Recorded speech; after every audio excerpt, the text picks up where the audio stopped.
Ya, pemirsa, Menteri Kesehatan Terawan Agus Putranto menyatakan virus corona bisa sembuh sendiri. Ya, benarkah pasien yang terinfeksi virus corona bisa sembuh sendiri?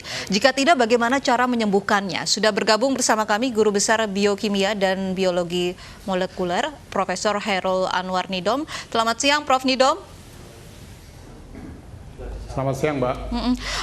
Prof. Nidom, Menkes mengatakan bahwa pasien terinfeksi virus corona ini bisa sembuh sendiri. Apakah ini artinya virus corona atau COVID-19 ini bukan penyakit atau virus yang berbahaya sehingga masyarakat tidak perlu panik begitu?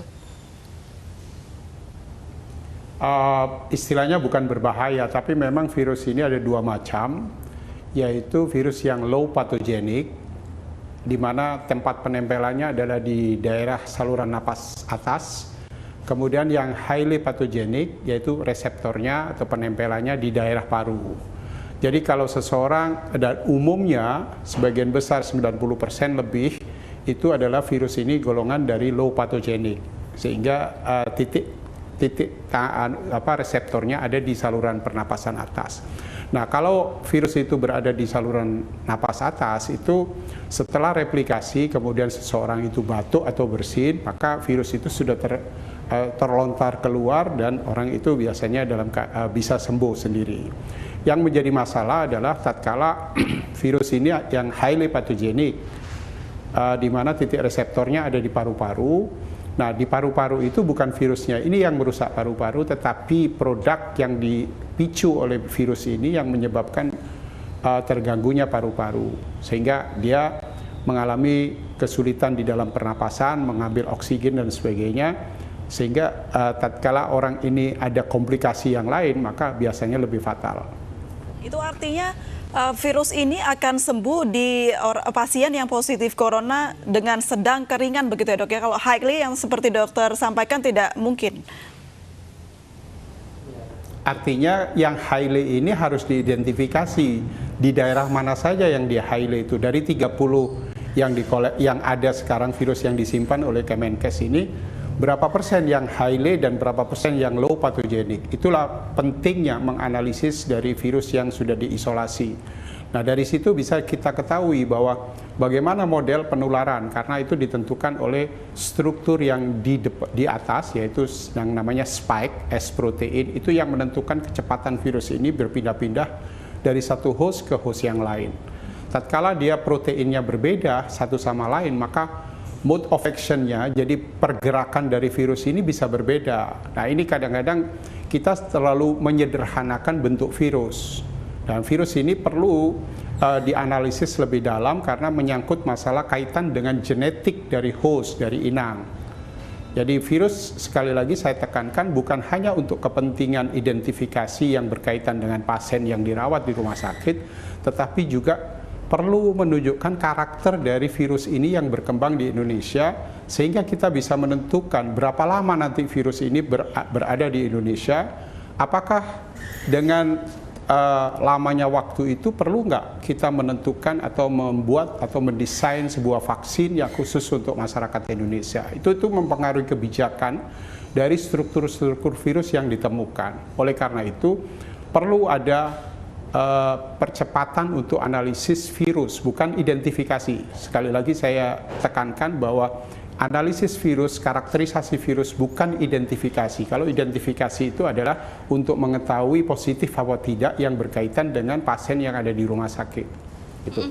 Ini artinya yang highly pathogenic ini lebih mudah menular dan juga lebih berbahaya begitu ya, Prof? Keduanya gampang menular. Jadi tatkala dia bersentuhan dengan pihak lain, maka dia mudah sekali untuk menular. Tetapi efek patogenisitasnya berbeda. Jadi ada yang langsung bisa sembuh sendiri, yang sekitar 98% itu. Dan tapi ada juga yang lebih fatal karena dia masuk di dalam paru-paru. Nah, oleh karena itu kenapa sejak dini saya menyampaikan kepada masyarakat agar mengkonsumsi empon-empon itu adalah untuk menanggulangi yang highly pathogenic di dalam paru-paru. Baik. Lalu pencegahannya seperti apa, Prof? Apakah dengan meminum rempah-rempah seperti jahe, kunyit, serai, kemudian temulawak ini bisa meminimalisir begitu terinfeksi virus corona? Iya, jadi efek dari empon-empon itu jahe merah atau yang lain-lain, kemudian kunyit, serai dan temulawak terutama, itu adalah mempunyai kandungan kurkumin dan gingerol. Gingerol itu untuk meningkatkan suhu tubuh yang dikeluarkan oleh jahe.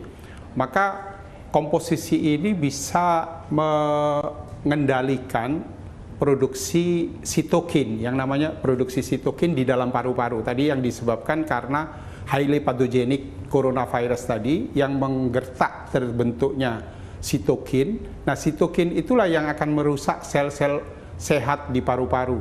Jadi bukan virusnya saja, tetapi sitokin itu. Nah, komposisi empon-empon itu adalah dalam rangka mengendalikan produksi sitokin supaya menjadi normal. Akibatnya apa? Sel paru yang sehat tidak terpengaruh oleh produksi sitokin. Jadi kondisi tubuh seseorang itu betul tetap ada virusnya, tetapi dia bisa menahan virus itu karena kesehatan dari sel paru itu. Nah, oleh karena itu sebaiknya masyarakat mengkonsumsi dan tidak istilahnya berperilaku hidup sehat tadi. Baik, Prof, kalau tadi Anda menyebutkan virus ini bagian dari flu begitu, apakah bisa diatasi dengan vaksin flu, Prof? Vaksin flu diberikan itu supaya tidak terjadi komplikasi karena target organnya itu hampir sama. Jadi flu itu juga di daerah saluran pernapasan. Kemudian baik itu flu seasonal maupun flu burung itu di daerah pernapasan sampai paru. Jadi pemberian vaksin influenza itu juga bisa dipertimbangkan untuk mencegah terjadinya komplikasi. Jadi jangan sampai bahwa ada coronavirus pada saat yang sama dia juga mengalami infeksi influenza. Gitu. Baik, terima kasih Prof. Nidom sudah bergabung bersama kami dan juga atas penjelasannya terkait dengan virus corona ini.